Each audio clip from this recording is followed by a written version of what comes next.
Hi, there. Thanks for listening to Magnolia Dreams, the prequel novella to the Magnolia Island series. Be sure to subscribe to my channel so you never miss an upload.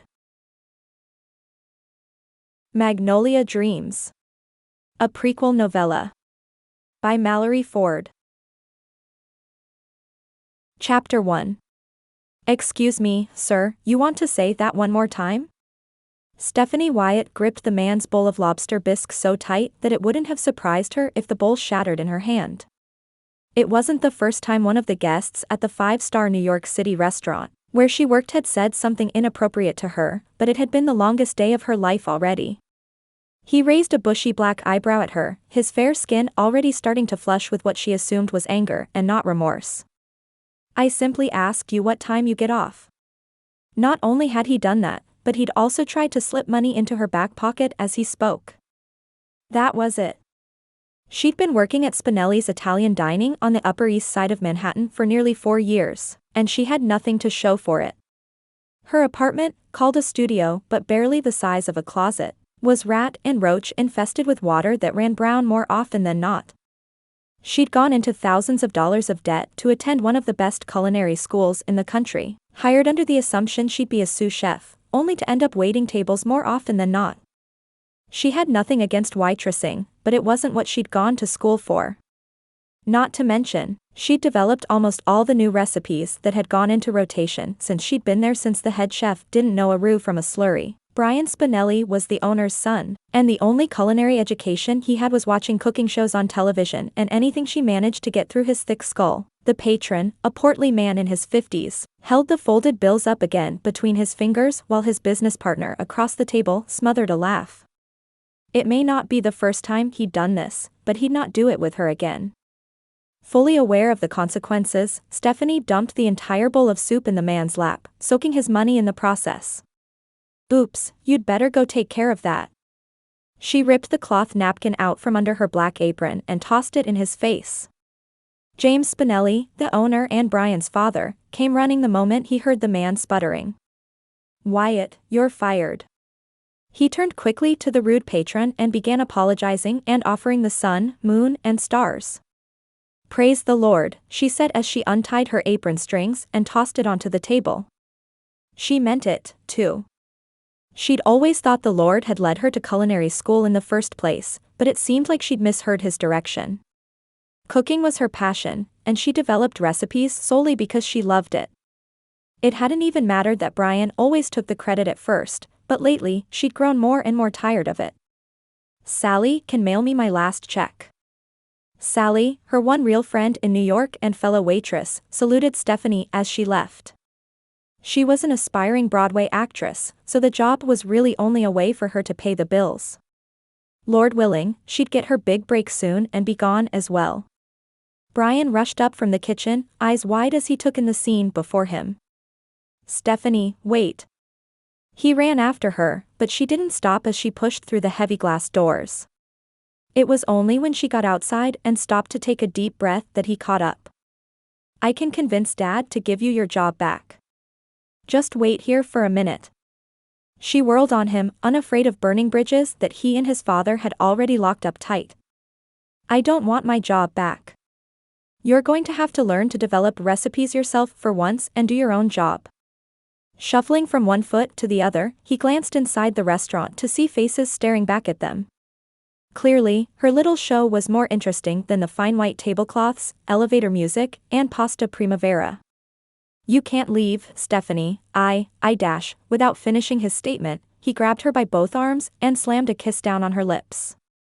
Nothing about it was pleasant, and Stephanie yanked herself out of his grasp immediately. Are you kidding me? Stay away from me, Brian. But I love you. Please, stay for me and see if we have a chance. If it was possible for him to look any more pathetic than he did standing there, she couldn't see how. He'd never even so much as thanked her for the work she did for him, much less shown any signs of being interested in her. She held up her first 2 fingers in a wave. Nice try, but I'm going home. And by home, she didn't mean her health hazard apartment. She'd call her landlord after she grabbed the few belongings she had. He'd no doubt have the place rented out in a few days, especially with the rent he charged.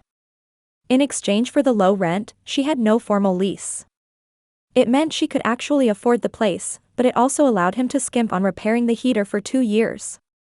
As she reached the bus station a few hours later, the only thing that gave her pause was whether or not Dad would actually welcome her back. She'd left 6 years before and never looked back, Magnolia Island feeling more like a prison than her hometown. She could have gone to culinary school closer to home, but she'd wanted to live the New York City life. At least, she'd wanted what she thought the life would be. Ideas swirled in her head as she climbed onto the bus. There was no way she was going home with no plan. Checking her bank account, she prayed the money had come through for the extra catering gigs she'd picked up in March. They had, and she sighed in relief at the still small balance in her account, hopeful for the first time in years. Dad would welcome her back, she knew he would, and she'd show him that she wouldn't stay down for long. Hal Wyatt owned Magnolia Island's oldest and largest bait and tackle shop, the one both locals and tourists alike used if they wanted the best quality goods. He was a bear of a man, but one who'd always supported her dreams even when he didn't agree with her decisions. She'd make him proud of her again. There was no other option. On the way out of the city, they passed a cluster of food trucks set up beside Central Park, and her plan started to take shape. Lord, she prayed quietly while she scrolled through listings on her phone, if this isn't from you then shut it down. If it is, please, come through for me. Nick Pruitt tightened one of the last bolts to replace the tires on Mrs. Brenda Matson's 1965 Mercedes. It was a beautiful car, one he'd love to buy from her if she'd let him. I think we're all done here, Mrs. Brenda. Let me know if it gives you any trouble. She grinned, her ebony skin barely showing her advanced age. I will, sugar. Thank you. What do I owe you? As they settled up, Nick spotted Hal Wyatt's rusty old truck pull into the lot of Pruitt's garage. He'd just done a repair on it last month, and Hal did most of the general maintenance himself. Hal parked, and it was only then that Nick noticed a second person in the truck. Mrs. Wyatt had left town years ago from what he'd heard, so had Hal gotten himself a girlfriend? As both Hal and his passenger slid out of the truck cab, Mrs. Brenda whistled. Huh, as I live and breathe. Is that Stephanie Wyatt? She moved as quickly as her 70-something-year-old legs would carry her out to the parking lot, holding her hands out for a young woman who couldn't be older than her late 20s. She had what appeared to be thick black hair clipped up in one of those claw clip things that his mother always used. Her face was set with determination, but that didn't take away from her clear natural beauty. She wore simple jeans and a t-shirt with a steaming cup of coffee illustrated on it. Mrs. Brenda, she said happily as her pursed lips spread into a smile. Her game face was pretty, but her smile was gorgeous. What a treat to see you here. You still driving that beautiful car of yours? Mrs. Brenda cocked her hip to the side and placed a hand on it. Well, of course I am, baby. That's why I'm in here every other month. My Sam keeps telling me to just put her up on blocks and get something new, but she'll run until I don't anymore. The young woman pulled Mrs. Brenda close for a hug as Hal approached Nick. Pruitt, got a minute? His curiosity piqued, Nick nodded. For you, Hal, I've got two. He tossed the dirty rag he was holding into the large plastic trash can in the corner and walked out of the bay into the sunshine. What do you have for me? He did his best to keep his eyes off the pretty newcomer, apparently a family member of Hal's. He'd only moved there 3 years ago, so quite often folks came home without him knowing them. This is my daughter, he said proudly as he held a hand out. Steph, come here and meet Nick. You and Mrs. Brenda'll chat all day, and this man's busy. Mrs. Brenda waved her hand in front of her face. Oh hush. I've got to go anyway, but you don't be a stranger. I can't wait to catch up and hear all about your big city adventures. The girl Hal had called Steph's face clouded a little, but she masked it quickly. Will do. She stepped around Mrs. Brenda and moved to her father's side, her determined demeanor returned. Her hand shot out in front of her to invite a handshake. Nice to meet you, Will. I'm Stephanie Wyatt, and I have a business proposition for you. What in the world could that be? His eyes narrowed, not really in the market for another business venture. Still, his curiosity got the better of him. What kind of business proposition? She gestured towards his office and pulled a small stack of papers from her purse. Could we go to your office to chat? Crossing his arms over his chest, his curiosity gave way to suspicion. Had Hal not been right there vouching for her, he'd have sent her packing already. Here's fine. Undaunted, Stephanie straightened her shoulders and nodded. All right. As I said, I'm Stephanie Wyatt, and I'm a trained chef who has worked developing recipes in a New York City restaurant for the last 4 years. You're wanting to open a restaurant? I'm sorry, ma'am, but I don't think I'm the investor you want. He knew nothing about the restaurant industry, and his idea of cooking was a grilled cheese on a hot plate. She shook her head quickly. No sir, not a restaurant, a food truck. They're a hit in tourist destinations around the country. I have some figures and projections printed off from some of the other coastal towns around here. A food truck? The idea had merit, but he still didn't know anything about food, cooking, or selling it. That sounds nice, Miss Wyatt, but I still don't think I'm your guy. I don't exactly have the kind of cash you're looking for sitting around. That's why I'm not asking for cash, she said as her smile returned to her face. It was even more beautiful when directed at him. I've found a truck for sale in Charleston, but it needs a lot of work. My proposal is that you contribute the labor, and 50% of any parts that are needed in exchange for a 20% cut of the profits, each month until you're paid back with interest. It was intriguing, but there were a few holes in her plan. Are you sure this thing even runs? And if I'm paying for 50% of the parts up front, who is buying the rest? Hal spoke up then. That'd be me. I've got the same deal you have, a cut of the profits plus interest. He shrugged. She wouldn't let me just give her the money. His words were grumbled, but Nick could see the twinkle of pride in his eyes. He could respect her ambition, even if he wasn't entirely clear on some of the particulars. And the truck? Does it run? Not exactly. Stephanie took a deep breath, her blue eyes begging him not to turn her down. But Dad tells me you're the best in the business and that you have a tow truck.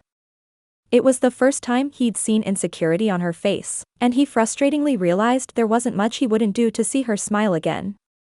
All right, but I'd like to take a closer look at your projections there if you don't mind. She eagerly agreed, and after they exited his office a half-hour later, he'd become an investor in a food truck of all things. Lord, he prayed as Hal's tail lights clicked on. I may have just made a stupid decision, but Granny always said you look after fools and little children. If I was foolish, I did it with good intentions. Chapter 2. You think we'll be able to get it working? Stephanie tried not to hover over Nick's shoulder, but if she'd just sunk her entire savings account into a truck that was beyond hope, she'd probably curl up on the ground and pray for it to swallow her. Nick rolled out from under the truck as he finished his inspection, his handsome features made even more so by the smudge of grease on his cheek. His hair was cut short, almost a buzz cut, and his strong bone structure and height made him look more intimidating than he probably was. Looks like the Lord was looking out for you. She needs a few parts, and I need to repair a few more, but I should have her going in a couple of weeks as long as the garage doesn't get too busy. Stephanie jumped in the air with a fist pump, something she knew probably made her look 12, but she didn't care.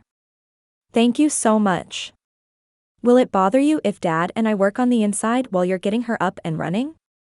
He grinned, though it was clear she confused him a little.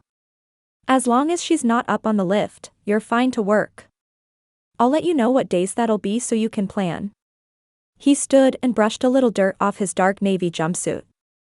Without thinking, Stephanie lunged forward to pull him into a hug.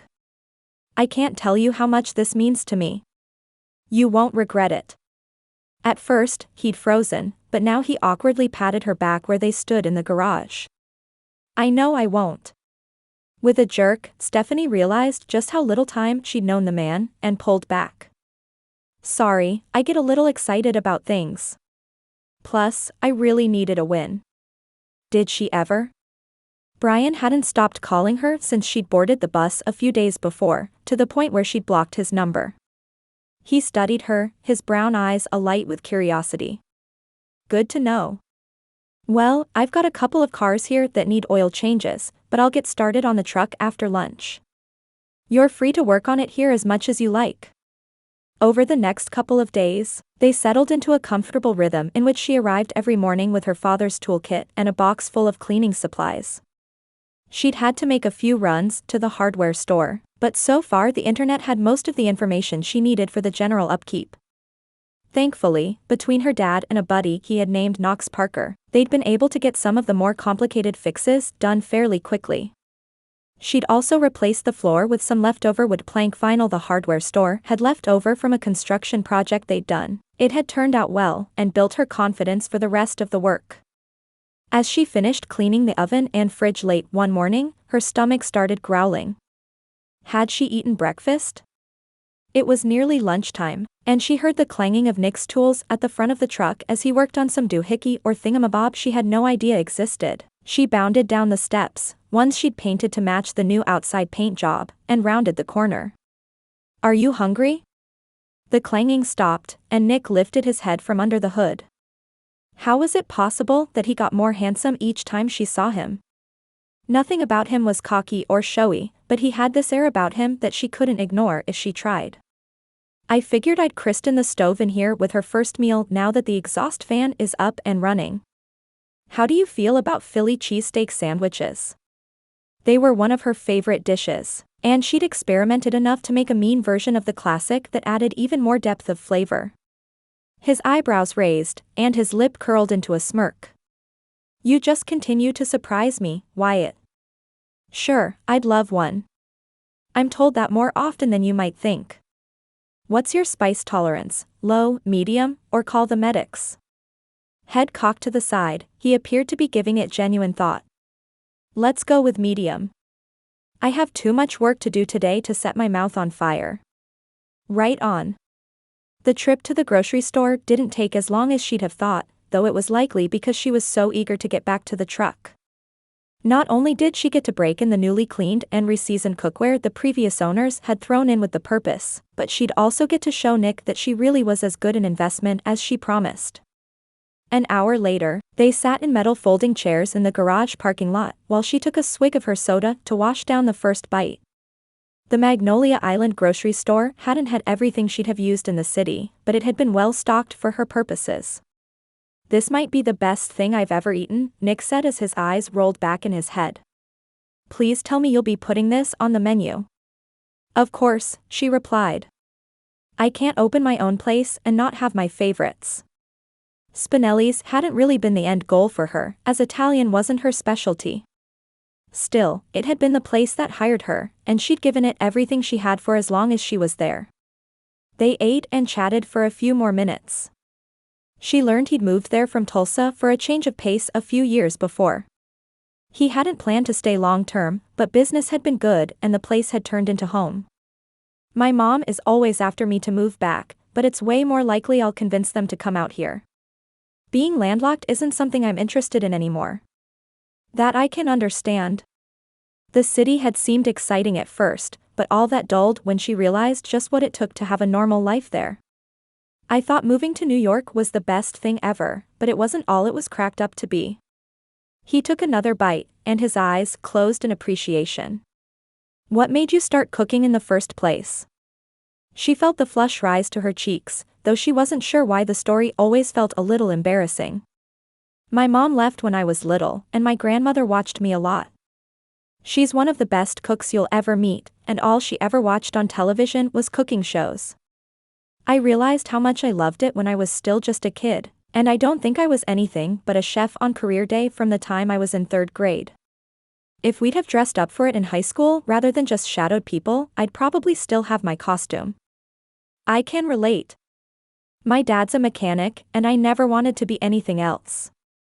He hesitated for a moment before going on. Why did you leave New York? Stifling a groan, she figured she might as well rip the Band-Aid off. She launched into the story, beginning with the rude old restaurant patron to her blocking Brian's number the day before, Though she didn't mention how grossly he'd taken advantage of her over the years by taking credit for her work. It is what it is, and I refuse to look back with regret. I learned a lot about myself there, and I'll never let myself be treated that way again. His eyes flashed with something she couldn't name, but she got the distinct impression that if either the patron or Mr. Spinelli walked into the parking lot at that moment, they might meet the business end of his fist. I'm sorry that happened to you. It's unacceptable. It is, but don't feel sorry for me. The Bible says God works things together for our good, and I'm choosing to believe that's what this is. Truly, things had fallen together too well for it not to be. Besides, I get to spend all this extra time with my dad now. I made a new friend, she said as she gestured her sandwich toward him, and I get to follow an amended version of my lifelong dream. He settled back in his chair and stared up at the truck, fully repainted save for the name that she still hadn't decided on. That's what you should name your truck. What?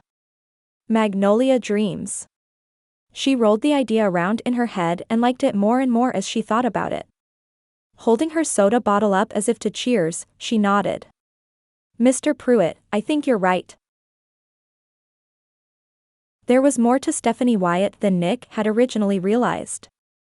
As she headed back inside the truck to clean up from cooking the best sandwich he'd ever eaten in his whole life, he thought back on the story she'd told him about her previous job and the jerks who'd driven her home to the island. How could he hate the guys so much while also being grateful it had helped them cross paths? His cell phone trilled, and he headed into his office to take the call. The only part of owning the garage was the administrative tasks, but he couldn't give up enough control to hire it out. He'd hired an accountant, and that was enough for him for the moment. Glancing at the screen, he saw his friend Rob Jameson's name flashing. Hey, man, what's up? The background noise from Rob's call sounded like he was at the firehouse. Deep laughter echoed in the background while a TV played some sort of sporting event. A cheer rose up just as Rob started speaking. Sorry, I didn't catch that. Nick plugged his other ear like the noise was on his end. Can you say that again? Guys, Rob shouted, I'm on the phone. Keep it down for a minute. Sorry Nick, the guys are deep into the playoffs right now, so anytime we're not at a fire is basically non-stop basketball. No worries. What can I do for you? Rob was a good friend of Nick's, but he never called unless he had something specific to ask or tell him.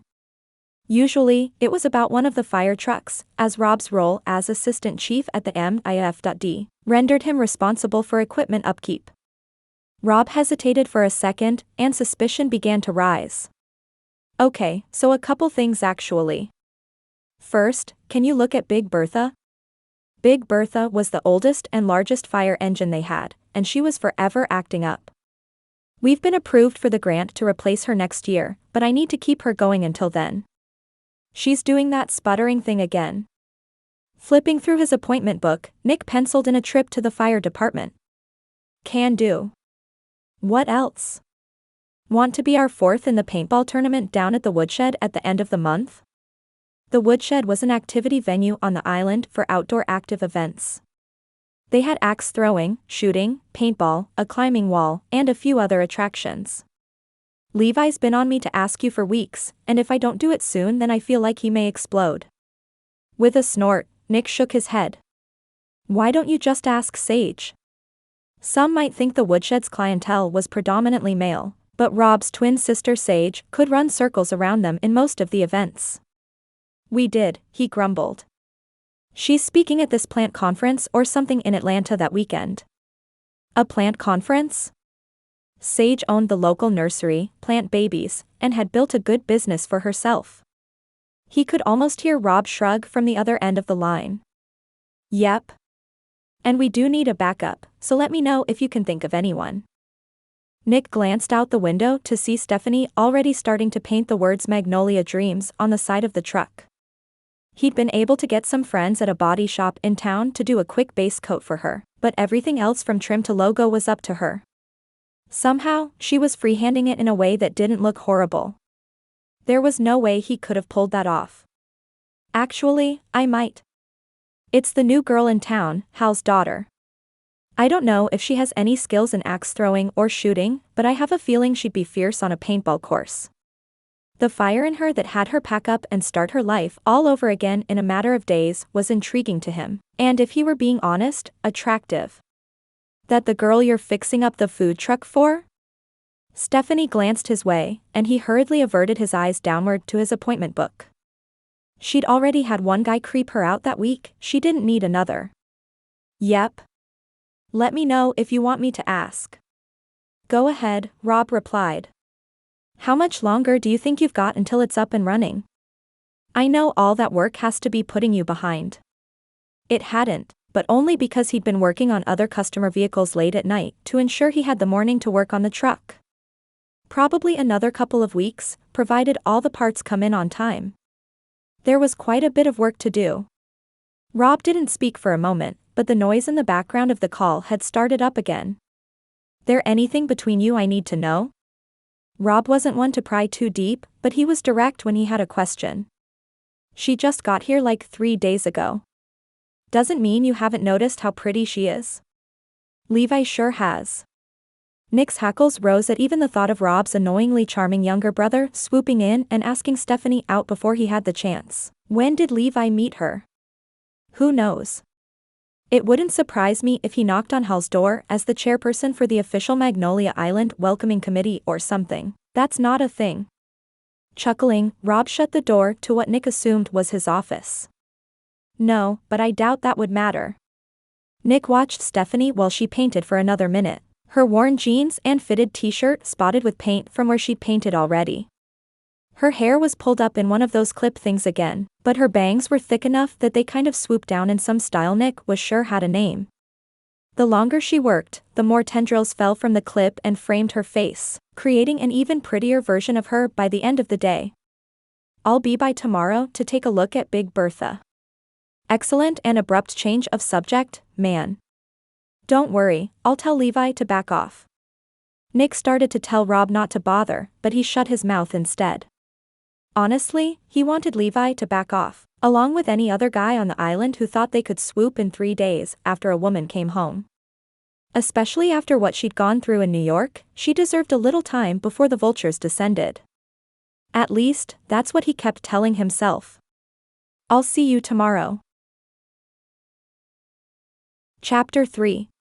Stephanie stomped down the steps of the food truck and shut the door harder than she meant to. Brian, I already blocked your number. Leave me alone. She'd had 2 weeks of blessed silence from the guy since she'd blocked his cell number, only for him to suddenly decide a new number was the way to go. I'm not coming back. For once you're going to have to figure it out yourself. Steph, Brian pleaded from the other end. Come on. I know I could get my dad to rehire you if you'd just come home. Please, we've got a reviewer coming from Taste of New York next month, and he wants something new and fresh.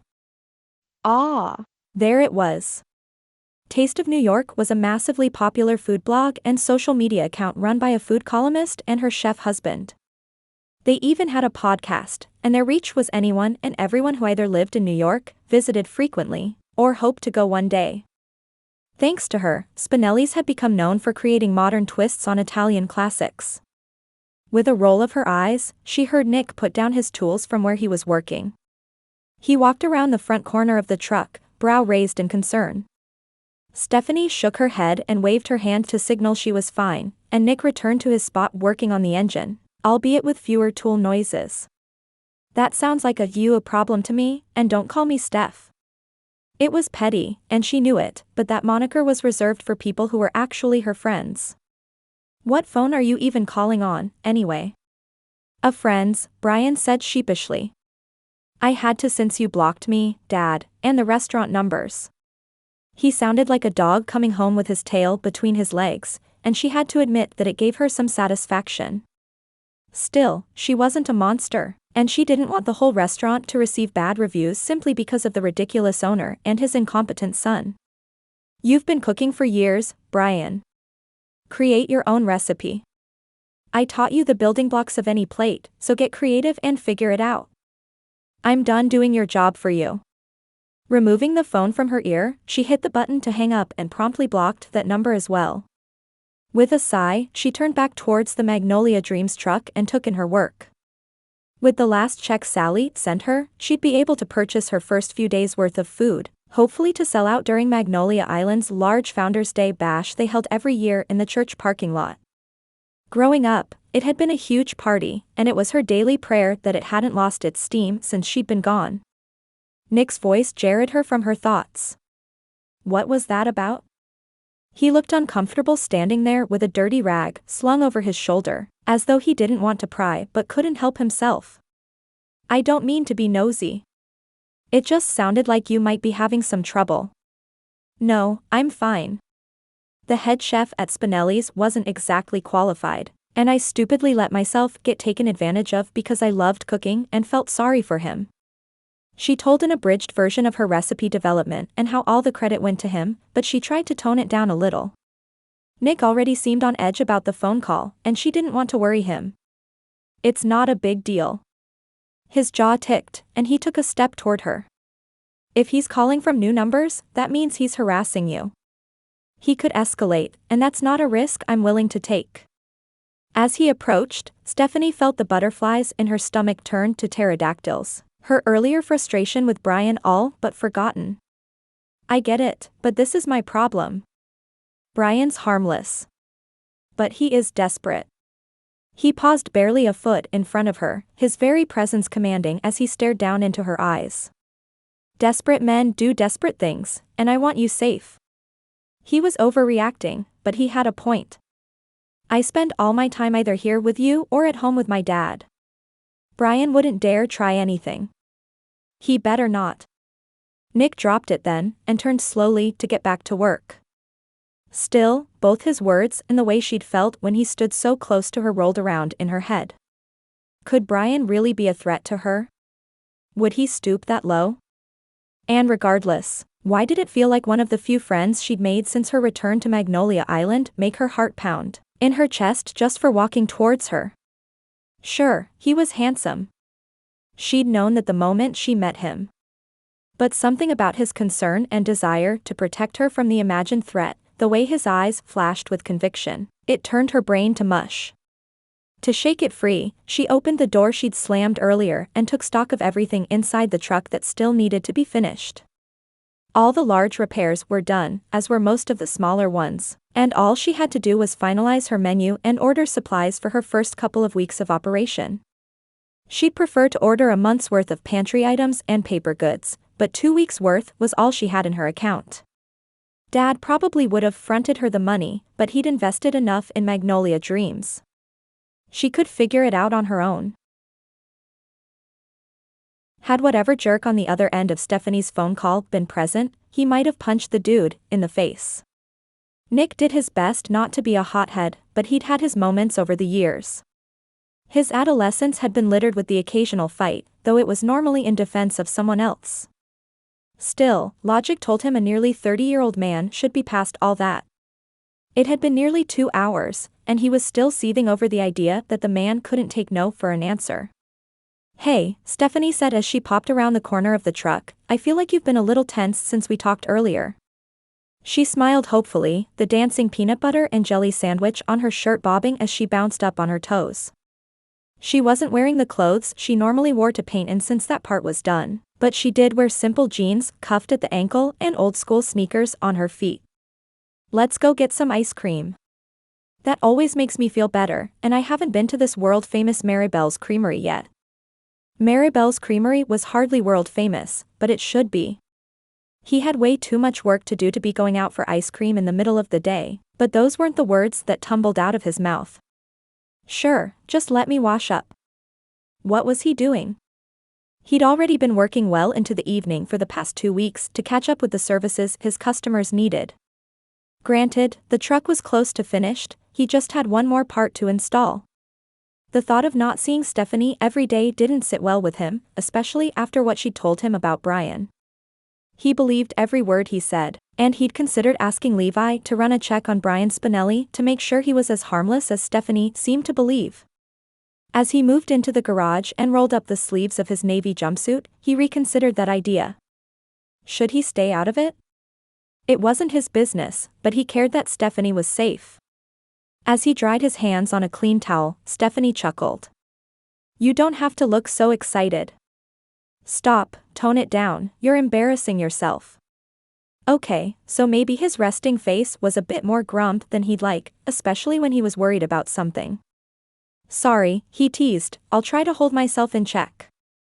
Walking down Main Street with Stephanie felt natural, as though they'd been doing it for years. He pointed out some of the newer spots that had opened in the last few years, and she noted others that had been there since her childhood. Nick wasn't exactly known for being a chatterbox, but conversation flowed with her as easily as it had when they'd taken breaks over the last few weeks. In that time, they'd gotten to know each other better and better, surprising him at some points. He knew she was allergic to kiwi, something that felt like an incredibly random allergy. She knew he'd always wanted a German shepherd, but didn't feel like he spent enough time at home to give it the care it needed. He'd heard stories from her growing up years, the good ones and the awkward ones, and she'd heard the same from him. Somehow, in the 2 weeks he'd known her, he'd moved past his initial attraction to her and settled into something deeper. He still hadn't said anything, but he definitely hoped Rob and Levi had spread the word not to hit on Hal Wyatt's daughter.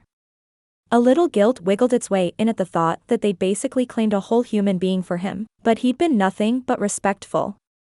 If, when he did work up the courage to ask her out, she said no, well, that would have to be good enough. They approached Mary Bell's, and Nick stepped forward to hold the door. The ice cream parlor was decorated in cheery pastels, with a large cooler in the front. Green plastic tables dotted the room with purple chairs placed around them. In another couple of weeks, the place would be crawling with tourists. Until then, the line was only a few folks long. As they reached the counter, Stephanie decided on a fancy, nutty concoction called Island Blessings, while he stuck with his tried and true chocolate. She eyed his with feigned judgment as Mary Bell handed her the cone. All these delicious flavors and you choose chocolate? Yep, he said as he took a lick. And I don't regret it for a second. At the register, she pulled out her wallet only for him to wave it down. I've got it. He'd been raised that the man paid, and he intended to do so. She pursed her lips and pulled a $20 bill out of her wallet. No, sir. I asked you for ice cream, so that means I pay. She placed the 10 on the counter with a wink to Maribel. Keep the change. I know this is going to be delicious. Glancing from her to Nick and back again, Maribel grinned. I'll take it, honey, but in my day we always let a man pay on a date.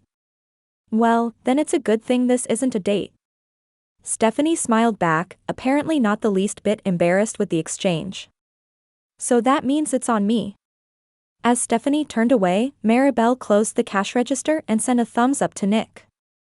I like her, she mouthed with a look that reminded him of a kid who'd just snuck a piece of candy. He did too, and as they walked back to the garage with their ice cream cones, he knew he couldn't deny just how much he liked her. Never before had he fallen for a woman that quickly, but that's exactly what seemed to be happening. Rather than stew and simmer over it like he was wont to do, Nick took a big bite out of his ice cream and gave it to the Lord. Your ways are higher than mine, Lord. Don't let my fear or my jealousy let me jump ahead of your plan. Guide me, Lord, just as you always do. Chapter 4. The next week, Stephanie bounded out the doors of the town hall on cloud 9. She'd just been approved for her business license, and the town council approved her petition to set up in a specific area, near the splash pad until she could lock down a more permanent location to park the truck. She'd also placed the order for all of her pantry and paper goods from a restaurant supply store in Charleston, and set up an account with the local grocery store like other restaurants in the area did. Finally, it seemed like everything was going her way. Nick had finished the work on the engine, and while she missed the time they worked simultaneously, they still interacted plenty since the truck was currently still parked in his garage's parking lot. After the festival that weekend, she'd move it from the church parking lot to the cul-de-sac by the splash pad and she'd be in business. Magnolia Dreams would be the town's very first food truck, and she'd be at the helm. The menu was finalized as well, and she decided on a small offering of eclectic dishes at first. Fish tacos, a local favorite due to their proximity to the ocean, were a must. Philly cheesesteaks were there too, but they were really only added to the menu because Nick had insisted. She also had fried mac and cheese bites, a standard burger in a few different iterations, and wraps for those who wanted something lighter as they came off the beach. She'd gone a little crazy in her planning and brainstormed seasonal offerings as well, but she'd make it through the summer before changing things up. A voice from behind her had her turning around. Sage Jameson jogged up behind her, her wild curly hair barely contained under a woven headband. She wore loose overalls that went down to her calves, a bright blue tank top underneath, and dirty tennis shoes on her feet. Sage's arms were toned from all the triathlon Stephanie had heard she did, not to mention her work at her plant nursery. "Hey, Steph, wait up." It was funny. Coming from Brian, the nickname sounded gross. From Sage, who she'd only met once when she brought the nursery pickup truck in for a service at Nick's garage, it sounded nice. "I'd tell you that there's no need to run, but from what I hear you're pretty good at it." Sage laughed, one of those incredibly interesting voices that sounded a little bit raspy. "Maybe not today. I had a race this weekend, and I went out way too hard. Listen, I heard you were taking the backup spot at the paintball tournament my brothers roped Nick and Knox into." "Yeah." About that, Stephanie chuckled, still unsure what had convinced her to agree. "I'm not even really sure how to play paintball. It's not as intimidating as it sounds, I promise. Basically, there are a bunch of random things to hide behind, and you try to get more paint on the other team than they get on you. Anyway, I wanted to let you know that I have a bunch of gear I'd be happy to lend you. The woodshed has helmets and stuff, but you'll want some padded clothes if you don't want to go home with a whelp or two." She winked, and Stephanie couldn't help but think Sage Jameson might just be the coolest person she'd ever met. "Thank you so much." "Yeah." "I'd really like to borrow it if it's not too much trouble." Stephanie wasn't quite sure what to expect, but she did know a well-placed shot could smart. Checking her watch, Sage's eyes went wide. "Absolutely. Hey, I have to go, but I'll run the stuff by Hal's this afternoon." As Sage hurried off, Stephanie stared after her in awe. That woman was a force, but she also might be her first female friend in Magnolia Island since coming back. In school, Stephanie had had a few close friends, but they'd all since moved away in their adulthood. Sage was a year or two younger than her, but she'd seemed cool and intimidating even then.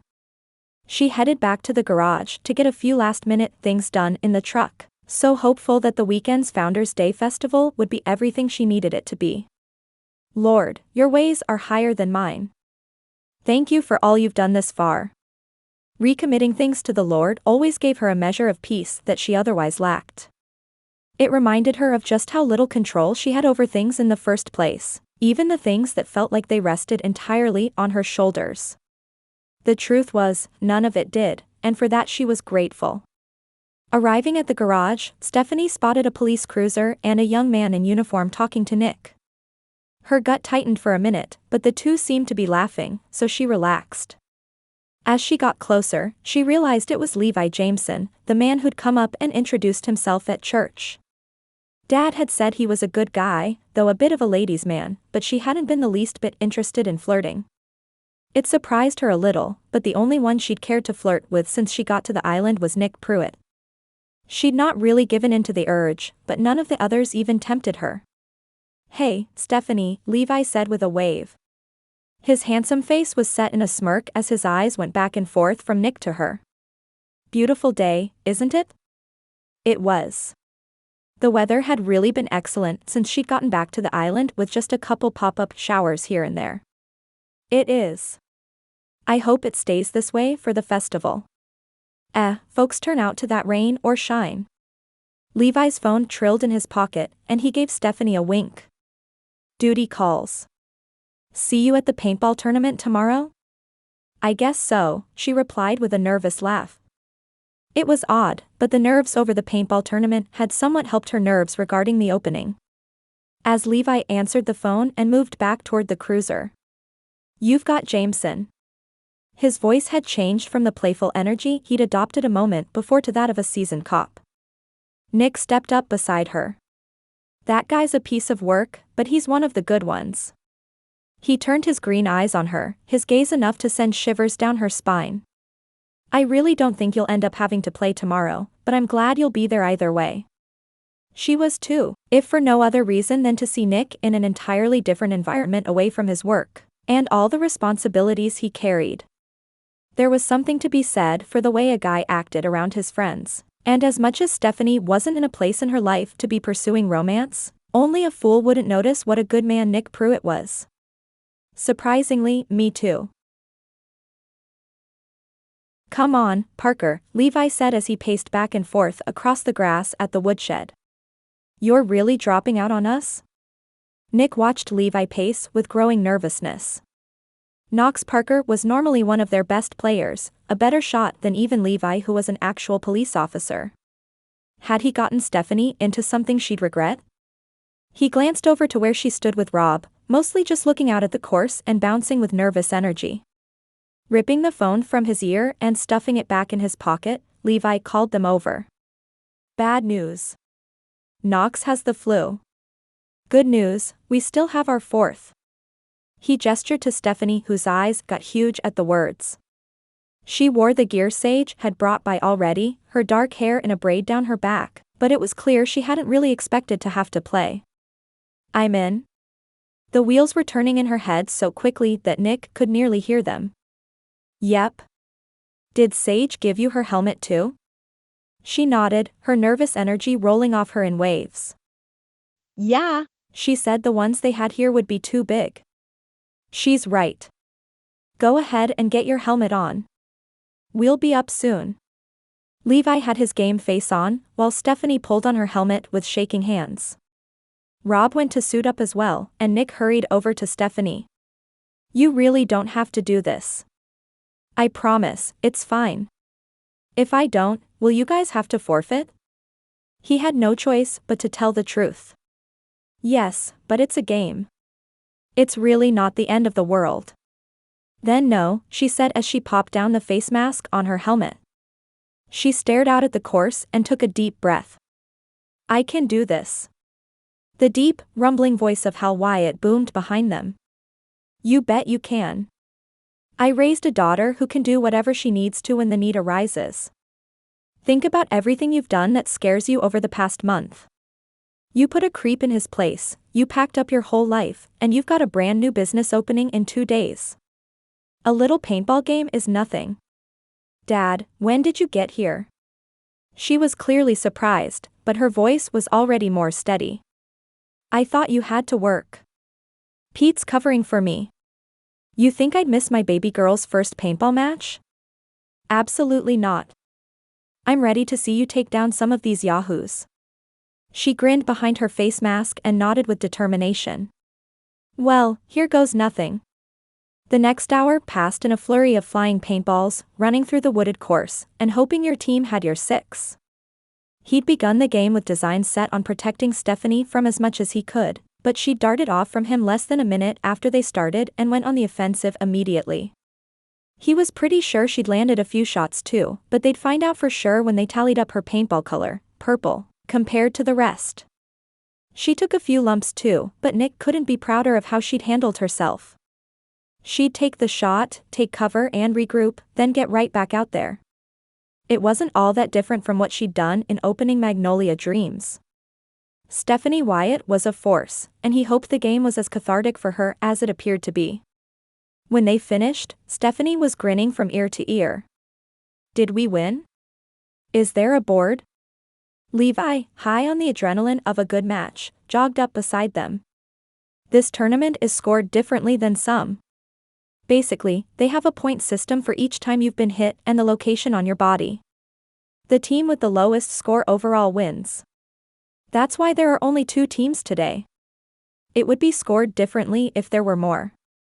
Looking down at the gear Sage had given her, the slightly padded black jumpsuit with only a few splotches of paint, then I guess we'll see. They waited a few minutes for the judge to tally up the points, the sun setting by the time they did so. Their team had indeed won, and the whole lot of them went out to the Swordfish Grill after for a celebratory late dinner. Nick didn't even realize how long they'd been there until the security system at the garage pinged his phone. Intruder alert. Intruder alert. At first, his hackles didn't go up too much, as it wouldn't be the first time a stray dog had triggered his system. Still, he always took the notifications seriously. Looks like there might be an issue at the garage. I've got to go. Levi plopped down enough cash to cover all of them and motioned to their server they were leaving. We'll go with you, just in case. Steph, Nick said as they stepped through the door into the warm evening. Why don't you go on home? If there was an intruder, he didn't want Stephanie anywhere near it. She raised an eyebrow and hopped into Rob's truck right alongside them. Not a chance. My whole business is there. There's no way I'm going home. He sighed, but he didn't argue any further. Maybe he could at least convince her to stay in the truck until they verified it was safe. By the time they arrived though, it was clear she'd have no part of that. The newly painted side of Magnolia Dreams had been splashed over with bright red paint. Not only that, but someone had taken what he guessed was a bat to the windshield and headlights. The windshield hadn't completely shattered, as the glass was designed not to, but there were large cracks in it that snaked outward. The headlights, on the other hand, were toast.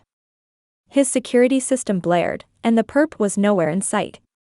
Levi was already on the phone with the station, but they were already on their way thanks to the garage's security company. It didn't appear that any of his things had even been touched, only the food truck. Rob moved up beside him, hanging up his own phone as he did. I called Hal. I think she's gonna need him. Nick's disbelieving gaze swung to Stephanie where she'd knelt down to the ground in front of the food truck. The floodlights on his garage illuminated the parking lot well, and his heart broke a little watching her shoulders shake with sobs the way they did. She'd been so resilient, taking everything that came her way with grace and resolve. He'd not let some idiot ruin this for her. Kneeling beside her, Nick placed a hand on her back. Surprising him, she plopped down into a sitting position and leaned into him, sobbing the whole time.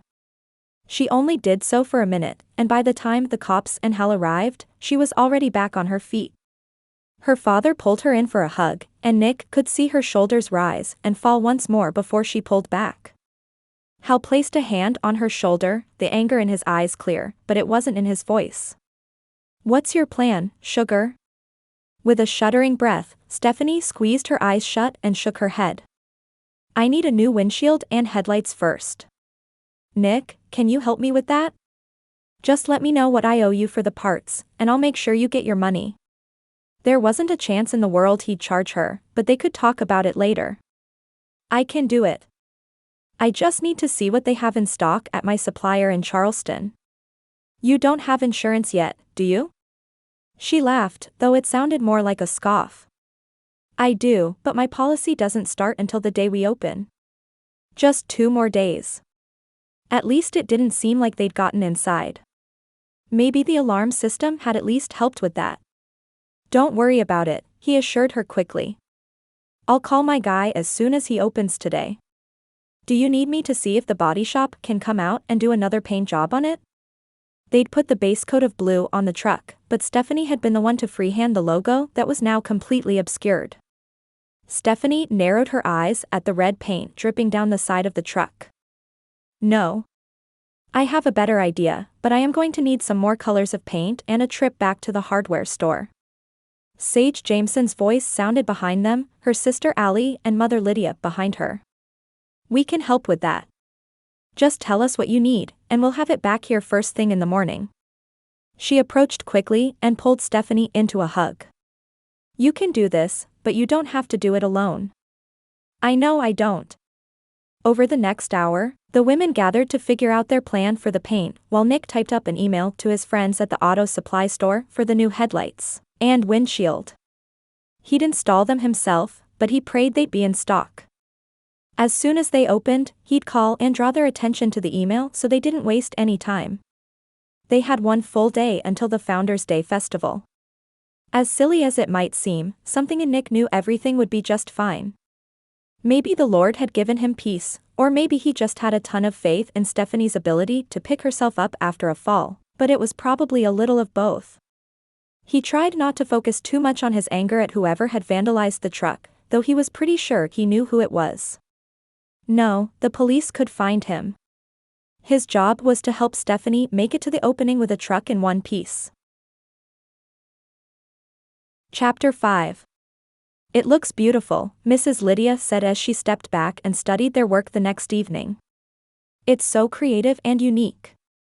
Stephanie took in the overall effect as well. What had been meant for destruction ended up better than she could have imagined. While Nick and Dad went to work pulling out the dents in the truck, the women had set off for the hardware store in search of more of the faux wood plank that she'd used on the floor in the truck. Quinn, the owner and a friend of her father for many years, had heard about what happened through the island grapevine and gave her the rest of their spare material and then some for free. He'd also thrown in anything they'd need to secure the planks together and to the truck itself once they finished painting it. Nick attached the last piece to one side while Knox did the same on the other. The contrast of the grayish wood grain plank against the side of the aqua truck looked better than she ever could have dreamed, and the splotched sponge painting they'd done behind and surrounding her logo brought even more color to the overall effect. No one would walk by and not notice Magnolia Dreams, and that was absolutely the goal. Stepping up to place an arm around Stephanie's shoulder, Sage squeezed her in a quick hug. I'd say you're ready for tomorrow. She was right, and the next morning started bright and early as the Founders' Day festival kicked off at 9 o'clock in the morning. Stephanie wanted to have everything in the truck ready to go before folks started arriving, at least for the breakfast items she planned to serve. Breakfast burritos and French toast sticks with syrup were the only ones that day, but her mind already raced with other ideas as she handed plate after plate out the window. Hiring some help would have to come soon, but paying back her father and Nick was her first priority. It meant she'd likely be exhausted by the end of the day, but it was worth it. Folks continued to pour in from the island and the mainland alike, drawn by the look, smell, and upbeat music coming from Magnolia Dreams. She just served Lydia, Sage, Allie, and a few more folks they brought by when Stephanie checked her watch. Hey, Dad, can you let folks know that if they're already in line then they're good, but I'm going to need a bit of prep time to set up for lunch? They can come back in 30 minutes, and I'll fix them right up. Dad, who not only slept in a lawn chair in the parking lot beside her truck the night before, but also stood now as an unnecessary bouncer, grinned. Sure thing, sugar. He bellowed her message happily, and Stephanie served up the last of the breakfast items to those already waiting. A couple even got out of line with the promise that they'd be back once they heard Philly cheesesteaks and bacon macaroni and cheese were on the lunch menu. She placed the clock sign she'd purchased in the window with a message to come back at 11:30, then set to work. She'd already sliced and marinated the steak, peppers, and onions, but she needed to go ahead and get it on the grill. While she did that, she could toast the buns and get the macaroni and cheese going as well. Her other dishes came together quickly as well, and she allowed herself a slow breath and quick stretch of her back before Nick popped his head through the door. Hey, Steph. Levi's out here, and he wants to talk to you for just a second. It won't take long. Did that mean they'd caught her vandal? Or that they hadn't? She took another deep breath and washed her hands, everything in the truck good to go for a minute or two. Coming. Drying her hands on the towel she'd hung near the sink, she stepped down the steps and out the door. As she did, she spotted Levi in his police uniform and a satisfied expression on his face. I know you don't have long, but I wanted to make sure you knew that the suspect is in custody for the vandalism of your truck. Brian Spinelli was found in a rental car headed off the island with a tire iron and paint that he apparently spilled in the car somewhere. He shrugged. He's not going to be winning any criminal mastermind awards. Stephanie didn't have time to process that information before she needed to get back in the truck, but Nick's placement of his hand in hers brought her spinning thoughts back into focus. Pulling her gently into his side, he wrapped an arm around her there in front of her father, Levi, and the whole line of people waiting for lunch. Don't let this spoil today. He's locked up, and he won't be messing with you again. His voice was low, sure, and sent tingles down her spine in a good way. She turned her face toward his, and his gaze bore into hers. Thank you for believing in me. It wasn't something she planned, but suddenly she found herself turning towards him and standing on her tiptoes. His eyes darkened, and she knew he wanted it as much as she did. She pressed her lips to his, and the kiss sent the tingles from her spine a moment before radiating from her head to her toes. It felt right, even there in front of everyone. As she pulled back, she turned her head to address the cop with wide eyes and a cocky smirk. "Thanks for letting me know. I appreciate it." She gave herself another few seconds to luxuriate in Nick's hold before pulling away and heading back to the truck. Before she did so, she noticed Levi send Nick a Cheshire Cat grin, as well as her father nod in his direction. Whatever it all meant, she could figure it out later. For now, she had some dreams to go after. Thanks for listening. If you haven't already, subscribe to my channel so you never miss an upload.